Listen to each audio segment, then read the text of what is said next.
Yes, because hi everyone, good afternoon, and welcome to another section with accent nominees.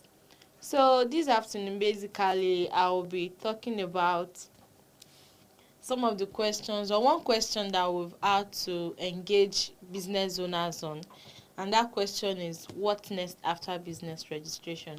So over the years of registering businesses for business owners, one question that has been consistent in our engagement is what is the next thing?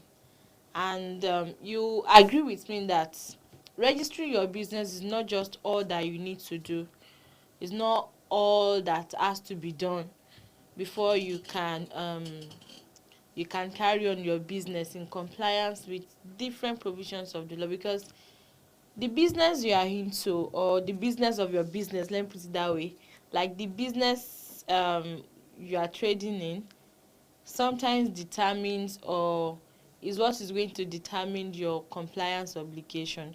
So even though there are some obligations that all businesses are expected to comply with, irrespective of what you do or the service you render, the product you sell, there are some obligations that are constant, like post incorporation filings with the Corporate Affairs Commission and filings at the Federal Inland Revenue Service for tax purposes, tax filing with the state tax revenue agencies. So all these ones, they are general compliance obligations. However, there are some other things that you need to do. There are some other things you need to put in place before starting your business, and this is because of your line of business. This is because of the activities you engage in. So like I said, oftentimes some business owners, after registering their business, they go on doing business without looking back or even asking question on what is the next thing I need to do. And most of the clients that have that we've had to answer this question on what next after business registration, some of the things I'll be sharing this afternoon are things that we shared with them after registering their business. And remember, I said your business, the business of your company, is one of the things that would also determine the next line of action to take. So it's just like after giving birth to a child, you don't just leave the child there. There are things you need to do. You need to take that child for immunization. You need to take the child to school. As the child grows, you take the child to school and other things. So, and one of the things we often say, if you check each of our past videos, we always talk about the fact that your business is a baby.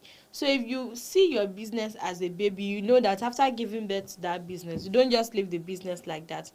You also ensure that this business is compliant proof, is is always in compliance with the provisions of the law. So this afternoon we'll be looking at 6 things, and these 6 things is not just all that needs to be that you need to do after registering your business. What I've done is just to pick out 6 things that you can easily relate with before you start business or after you've registered your business with the Corporate Affairs Commission. So over time, many business owners, after registering their business, they proceed to doing business without putting things in place.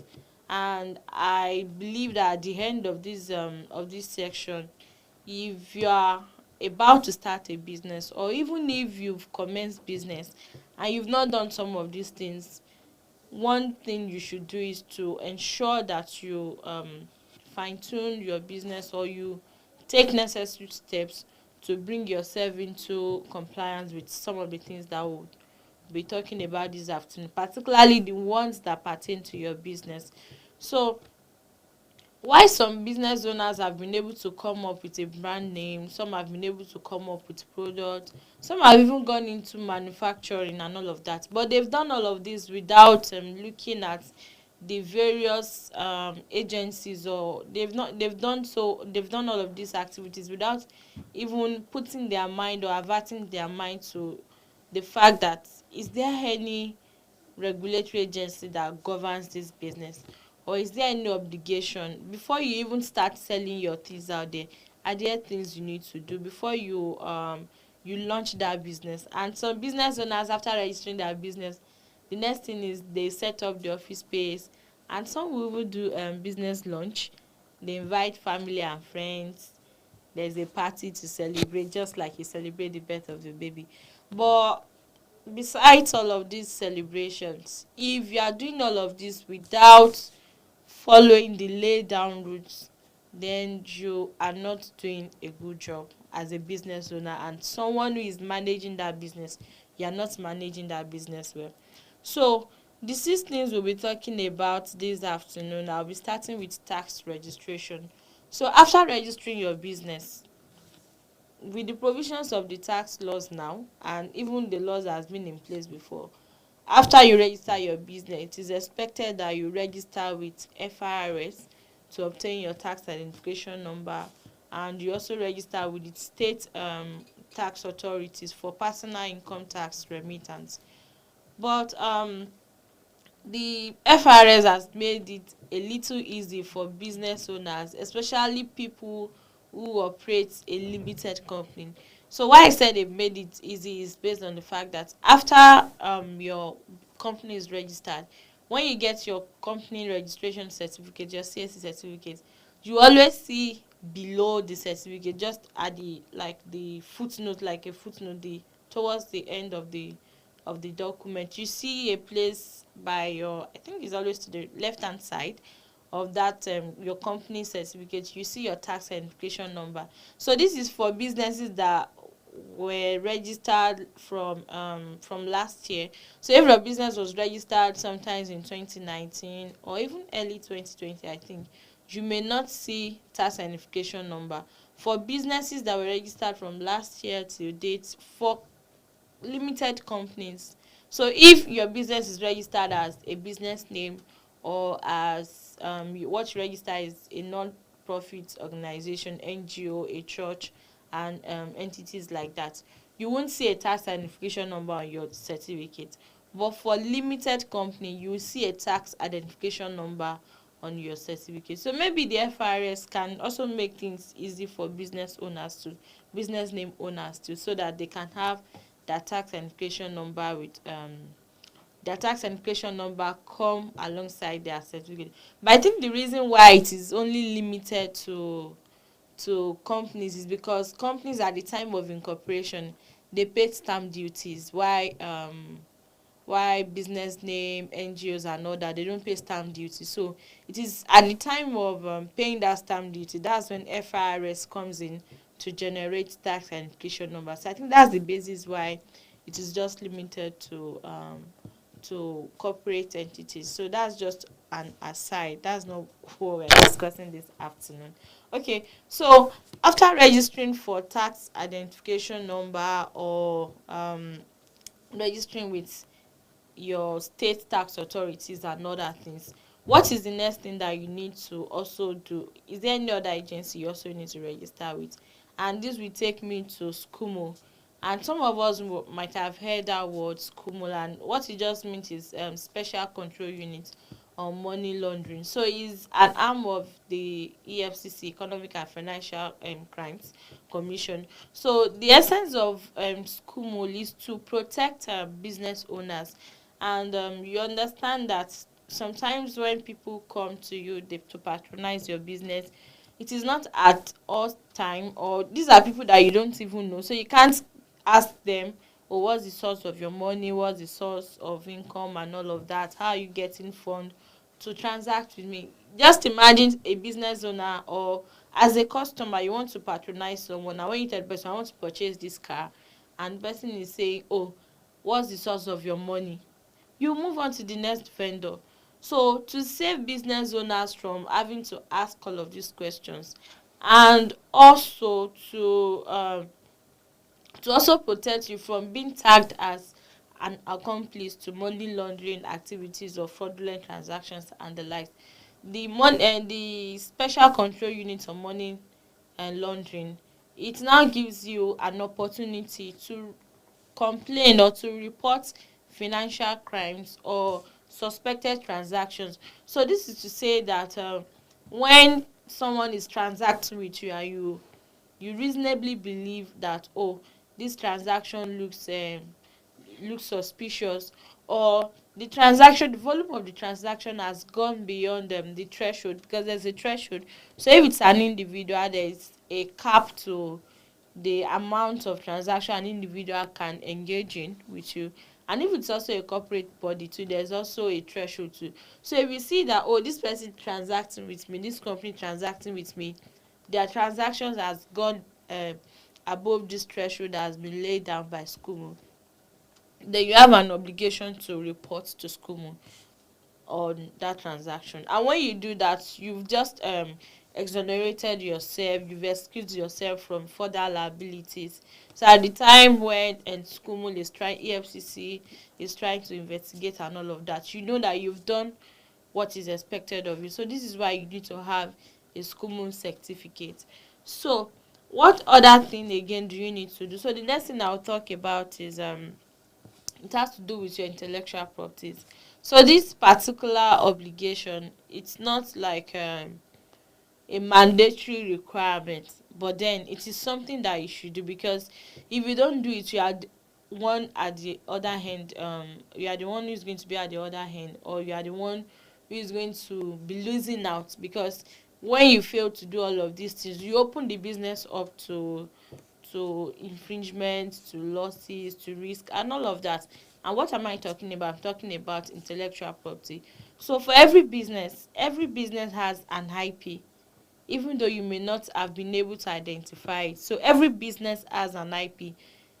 It's as simple as your business name. Your business name is an IP, is an intellectual property of your business, and that's your trade. One of the things that contributes, or that can be said to be your trademark, because your business name is something which everyone out there, the public, it's what they use in relating with your business. So for example, accent nominees, you know this is accent nominees. So if you see another brand out there um pushing itself out, or describing itself as accent nominees, you might have to query, oh, which one is the real accent nominees?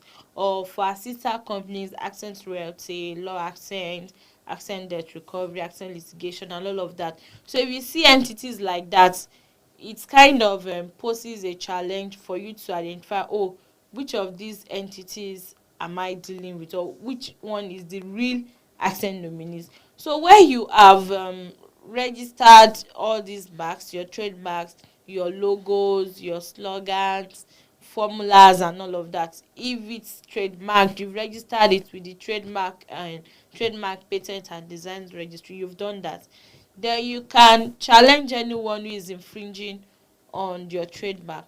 But where you fail to do so, and this is one thing that many business owners are very very liable or guilty of this. Some people set out, after registering their business, they set up Instagram handles, put up logos, designs, and all of that, graphic design, very beautiful design, without registering it, and everything is out there.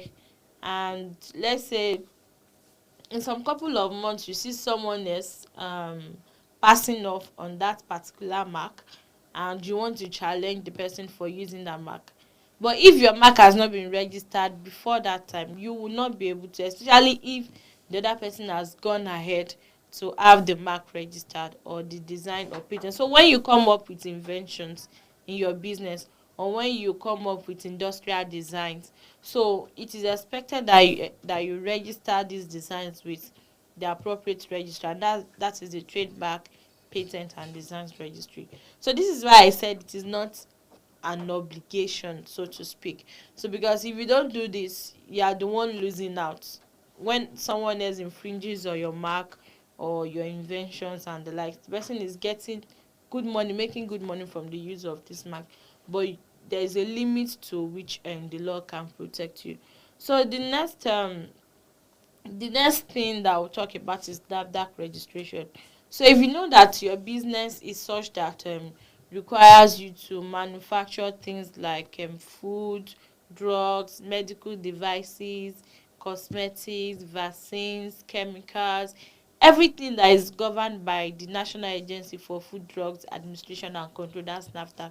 So every businesses, every product that is under NAFDAC is expected that before you push things out there, you have your NAFDAC registration number.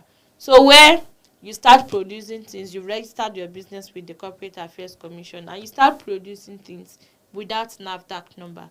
NAFDAC has the power and authority to call those goods that are not registered with them. They have the authority to seize, they have the authority to destroy, and they have the authority to also levy fine on you for not registering with the agency. So if you know that, oh, my business is such that I will need to produce things that are regulated by NAFDAC, it is advised, and I encourage you to get your NAFDAC registration. And they've also made it simple and easy for SMBs now. It's not as complicated as it used to be. So you can, not even you can, you should get NAFDAC registration number for your product, so that you are not found to be in default of the provisions of the National Agency for Food, Drug and Administration and Control. So what other thing do you need to do after registering your business? Remember, we are talking about what next after business registration. So, and we've talked about the fact that it is not just enough to register your business.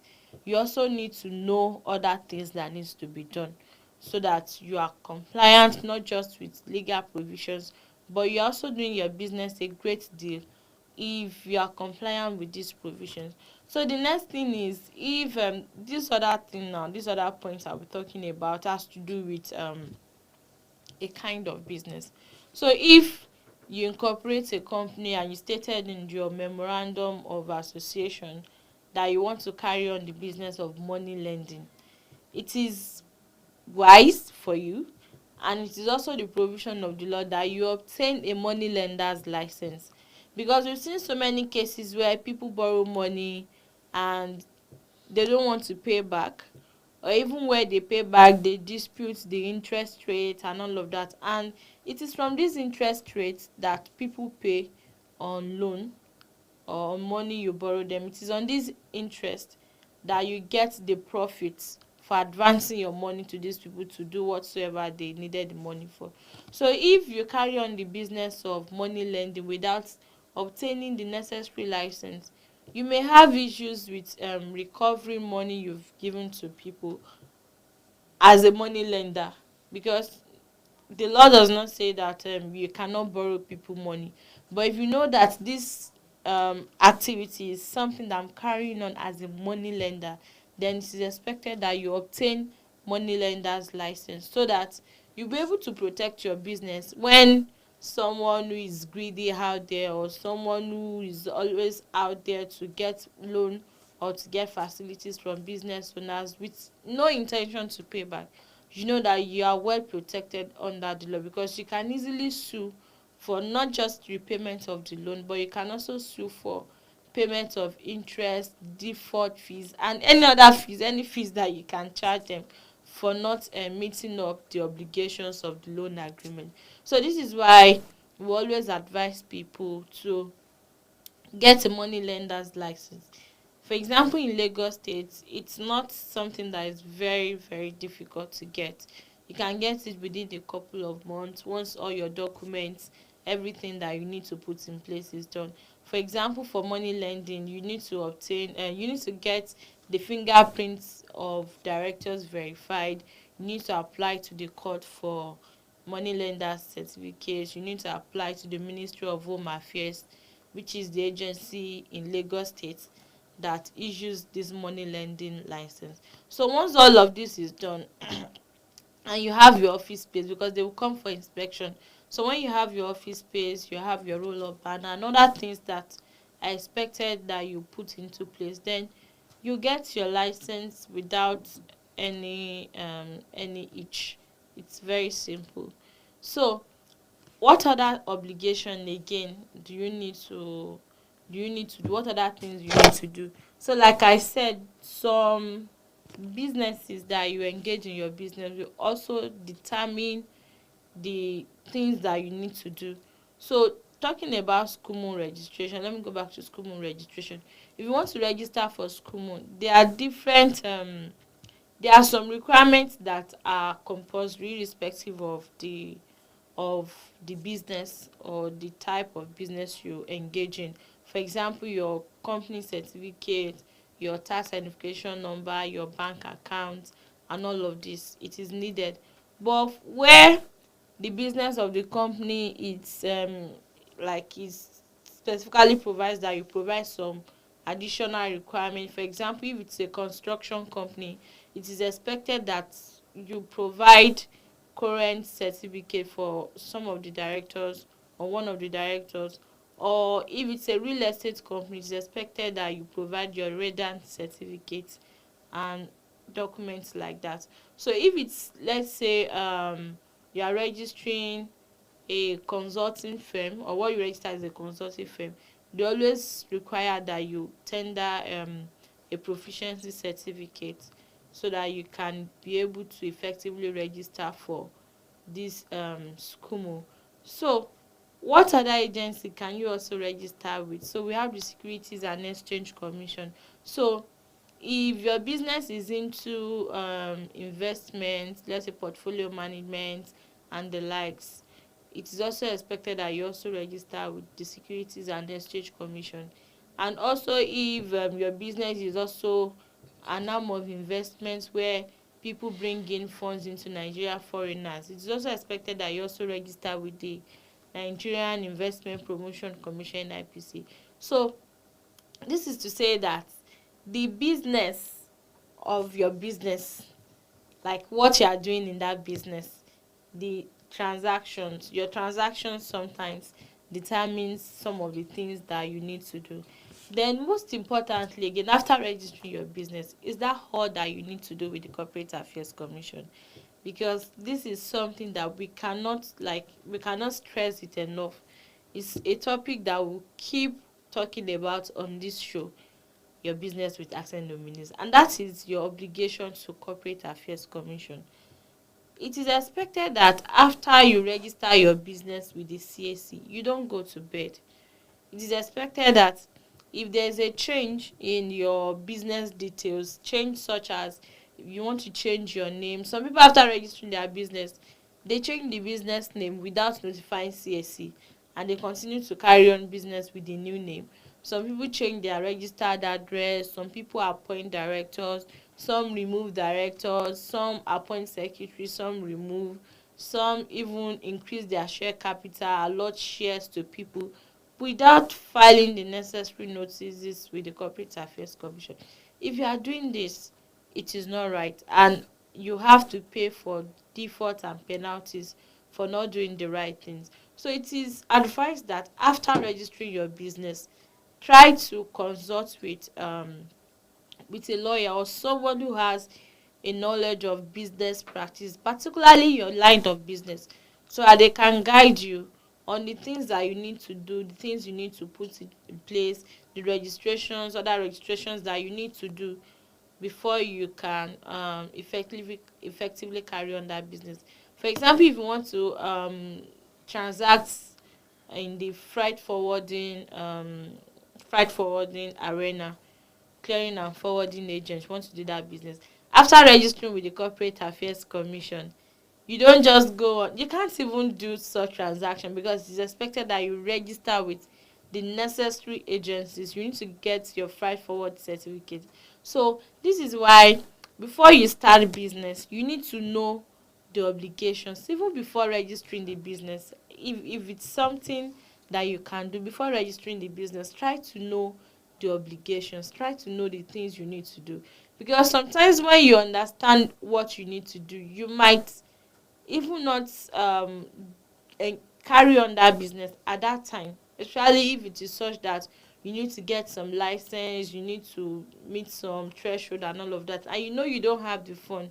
You can just continue to build your business plan, try to source for fund and all of that, and when you have everything that you need to put in place, then you proceed to registering your business with the Corporate Affairs Commission. So it is not just good for you to register the business and you're like, oh, at least I've secured the name. You're not doing business, you are not getting the necessary license, and the name is just there. And one thing about CS is once you register your business, you need to start filing your annual returns after 18 months or 12 months, within 12 months to 18 months of registration. So instead of you to register the business, because we've seen cases where people register business in 2015, they're not doing business, the name is just there, and now this is 2021, they want to start doing business, and you need to be compliant. You need to file annual returns from 2016 up to date. So instead of you just incurring penalties and default fees, you can just pen registrations till when you are ready to do business. So I believe that you've been able to pick one or two things from what we've discussed this afternoon. So while you are enthusiastic about starting a business, it is advised that you take proper measures in complying with laid down regulations and provisions for your business. So thank you for joining us this afternoon on Your Business with Accent Nominees. We look forward to seeing you next week, Monday, same time, same station. Thank you and have a great week.